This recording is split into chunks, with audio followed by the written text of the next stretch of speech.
করেই আমাকে প্রশ্ন করছো যে আমি কি ফোনটা কিস্তিতে কিনেছি কিনা। একদমই না, আমি যদি কিস্তিতে কিনতাম তাহলে কিন্তু কখনোই তোমাদেরকে টাকাগুলো দেখাইতাম না। তো যাই হোক, টাকাগুলো দেখানোর একটাই কারণ ছিল, আমি কিস্তিতে এই ফোনটা কিনি নাই, একদমই আমার নিজের টাকায় কিনছি। তো এই জন্যই আর কি তোমাদেরকে এই ব্যাপারটা ক্লিয়ার করে দিলাম, যাতে করে নেক্সট বার তোমরা আর ভুল না বুঝো আমাকে।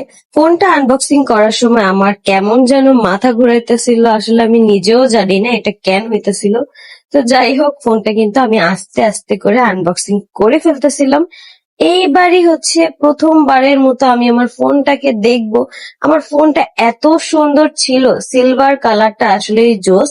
তো যারা হচ্ছে এই ফোনটা ইউজ করে একমাত্র তারাই জানবা যে এই কালারটা হচ্ছে কাছে থেকে কত বেশি সুন্দর লাগে।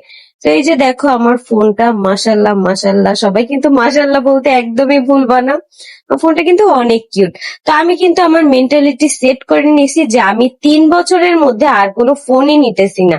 এই একটা ফোন দিয়ে আমি 3 থেকে 4 বছর পর্যন্ত কভার করে দিব। একটা কথাই তোমাদেরকে বলবো যে তুমি যদি সৎ থাকো, তোমার পা ধরে যতই টানাটানি করুক না কেন, তারপরও কিন্তু তোমাকে নিচে নামাতে পারবে না।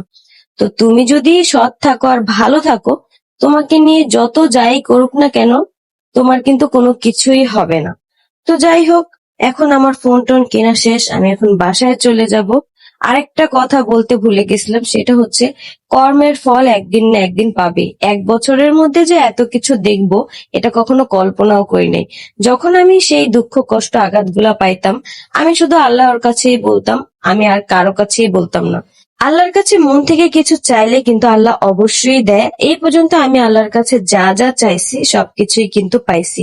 অবশ্যই এই ঘটনাটা আমি তোমাদের সাথে শেয়ার করব কোনো একদিন। তো এই যে দেখো আমার ফোনগুলো কিন্তু এখন বাসায় নিয়ে চলে এসেছি। এত বেশি খুশি লাগতেছিল যেটা বলার বাহিরে। তো আজকের ব্লগটা এই পর্যন্তই। সবাই সুস্থ থাকো, ভালো থাকো, অনেক অনেক ভালোবাসা রইলো সবার